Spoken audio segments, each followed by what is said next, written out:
Imagine this.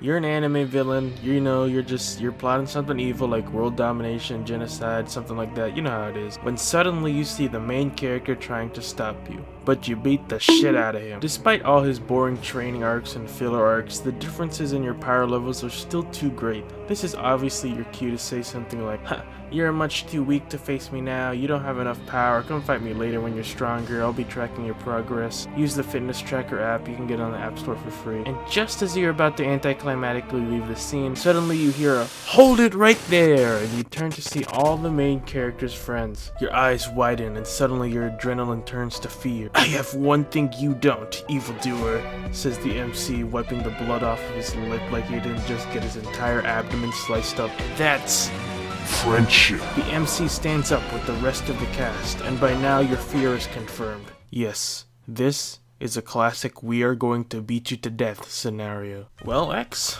what now?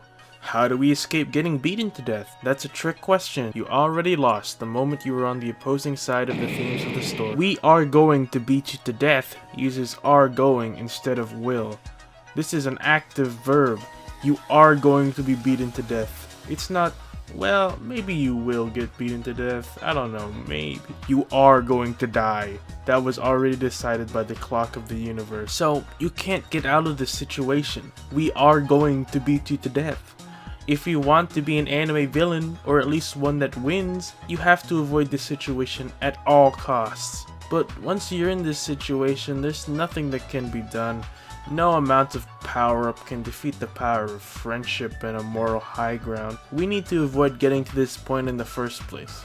How do we avoid this situation? Well, no amount of power or training will cause you to win or avoid this scenario. No matter how badly you beat the shit out of the hero and all their friends, they always find a way to bounce back in the endgame. But what if, instead of the MC having the moral high ground over us, we had an equal or stronger moral ground? The MC can't exactly say, "I have something you don't," if you live a happy life with a family and friends and a well-paying job straight out of college. What if instead of acting like an edgelord, which will just lead to your death by karma, you grew the fuck up? Then what would the MC say? So last Wednesday, August 7th, 2019 was my 18th birthday. I've already graduated high school. I'm now officially an adult. I can't drink alcohol yet, but I can vote. I can waste my parents' money on a useless college education. I can view porn without guilt of lying on the "are you 18 plus" question. I can drink underage if I'm sneaky about it. And I gotta tell you,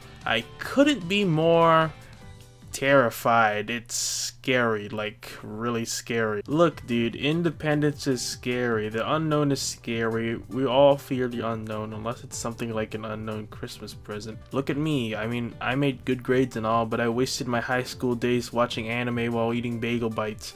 And now you're telling me I'm gonna live in a dorm with some roommate who thought Sword Art Online was good? In a way, we are all anime villains. No matter how secure we feel in some fields of our lives, there's always that looming threat, that fear of reaching the "we are going to beat you to death" scenario where we get beaten to death with a bunch of bullshit out of nowhere. Even though I wasted a ton of my high school days with anime, there is one anime in that whole escapist mess. There was one anime that really stood out to me as telling me to wake the fuck up, that I couldn't stay a kid forever, and that would be my favorite anime, Mob Psycho 100. The main character, Mob, has it all. He's just so powerful.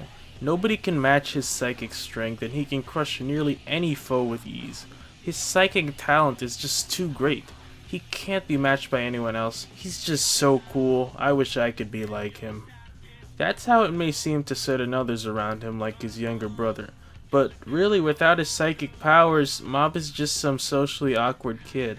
There's really nothing to be jealous of here. He struggles physically, he gets used by others and can't stand up for himself.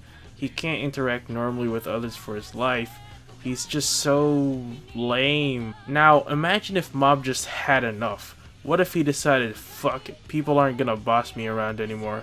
I'm gonna get what I want. I'm gonna show off my psychic powers and use them to get whatever I want. That's how you get the villains of Mob Psycho 100. The enemies in Mob Psycho are all people who lean a ton on their powers. obsessed with the fact that having great psychic powers makes them better than anyone else. They don't want to do things like improve their social skills, invest time into a real relationship, get a real job, integrate themselves into society. They're simply too good to do things like that. Or at least that's what they tell themselves. The real reason is they're scared, because doing those things is scary. Growing up is scary. Many of the characters in Mob Psycho, before they see the errors of their ways, are scared as fuck of growing up. I'm sure we've all thought the same way before. It's just natural. It's just that nobody understands me. I'm just socially inept. I can't make friends. I'll just embarrass myself doing that. Why should I even try when I'm so bad at something? There's no point in trying. I should really just stick to what I'm comfortable with. It's easy to think this way. Of course we fear things that seem hard and just want to lean on what we're good at. The first time I got in the car for driving lessons, I got so scared in the parking lot and started to fucking cry like a little puss. But then you see this kid who could have it all. He can just go the easy routes. He can make people give him what he wants. And he trains hard every day to do well in the school festival jogging competition. Why? Why does he choose to face his fears when it's so hard?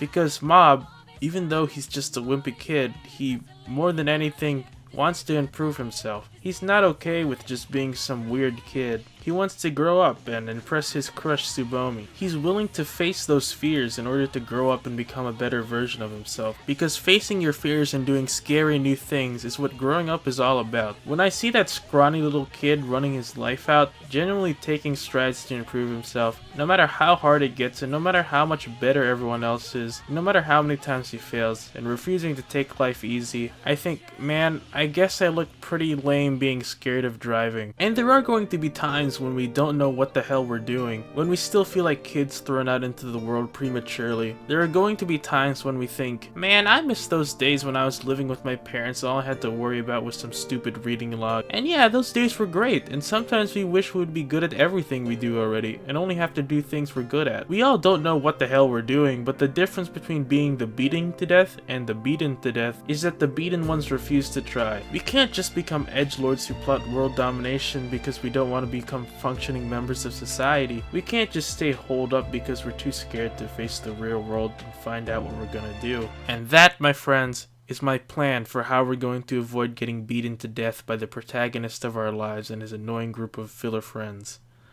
By becoming the protagonists of our own lives.